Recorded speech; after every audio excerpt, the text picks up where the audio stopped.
Mantan Menteri Koordinator Bidang Politik, Hukum dan Keamanan Mahfud MD tampak geram usai mengetahui vonis ringan kepada Harvey Muiz yang didakwa dalam kasus korupsi tata niaga timah.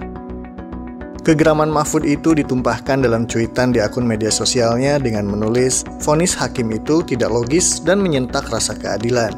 Padahal, dakwaan kepada Harvey Muiz itu nyatanya merugikan keuangan negara, bukan potensi merugikan perekonomian negara.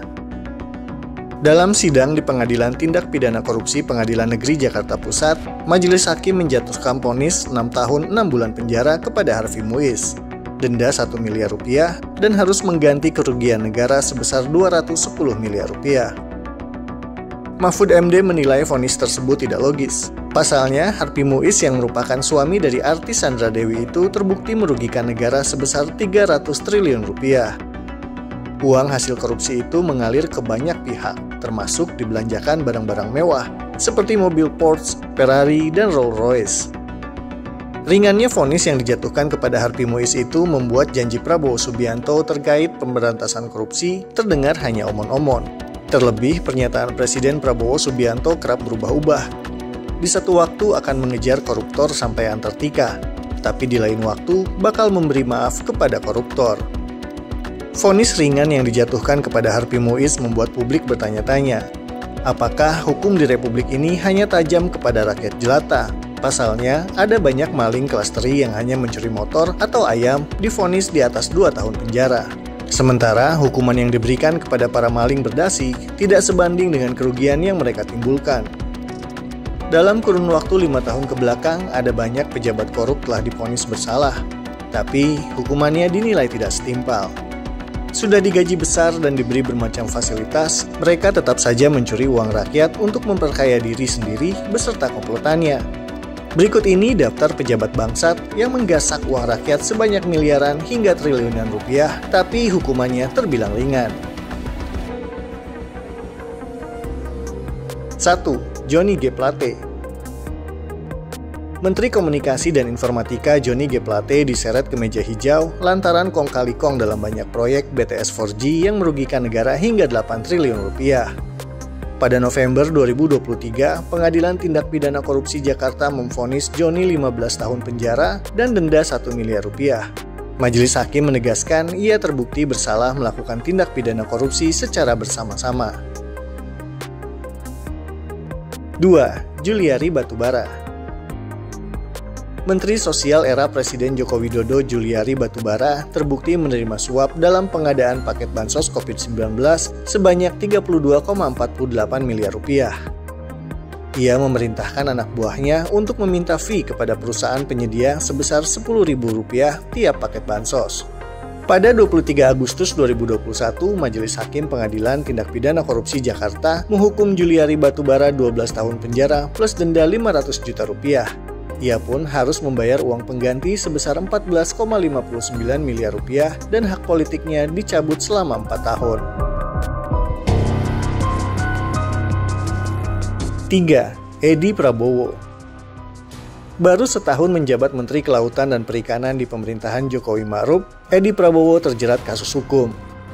Orang dekatnya Prabowo Subianto itu terjaring dalam operasi tangkap tangan yang dilakukan Komisi Pemberantasan Korupsi pada 24 November 2020. Dalam persidangan, politikus Partai Gerindra itu menepis telah menerima suap Rp25,7 miliar terkait pengurusan izin budidaya lobster dan ekspor benih benur lobster dari para eksportir. Namun pada 15 Juli 2021, Hakim tetap menilainya bersalah dan menjatuhkan vonis 5 tahun penjara dan denda Rp400 juta. Ia juga harus membayar uang pengganti sebesar Rp9,6 miliar dan mencabut hak politiknya selama 3 tahun terhitung sejak selesai menjalani masa pidana pokok. Tak terima dengan vonis tersebut, Edi mengajukan banding ke Pengadilan Tinggi Jakarta. Namun Hakim menolaknya dan memperberat hukumannya menjadi 9 tahun penjara. Edi tidak menyerah. Ia menempuh kasasi ke Mahkamah Agung dan pada 7 Maret 2022, Hakim mengabulkan dengan memotong masa hukumannya menjadi 5 tahun penjara. 4. Syahrul Yassin Limpo.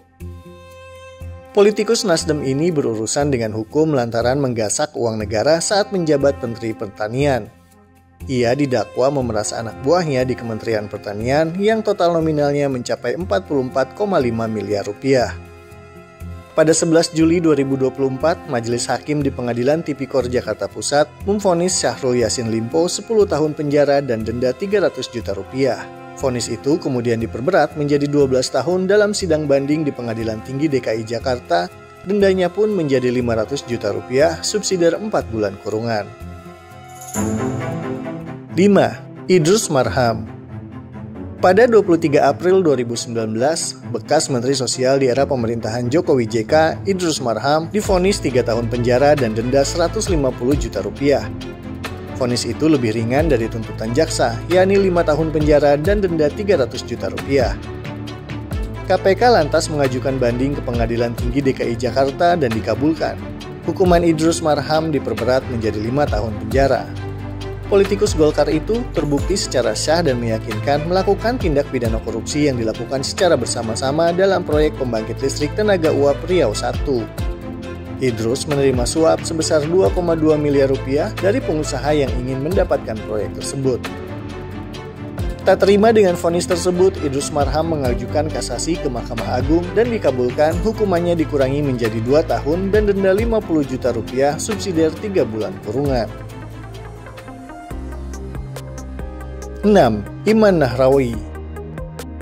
Setelah ditetapkan jadi tersangka pada 18 September 2019, bekas Menteri Pemuda dan Olahraga Imam Nahrawi akhirnya divonis bersalah.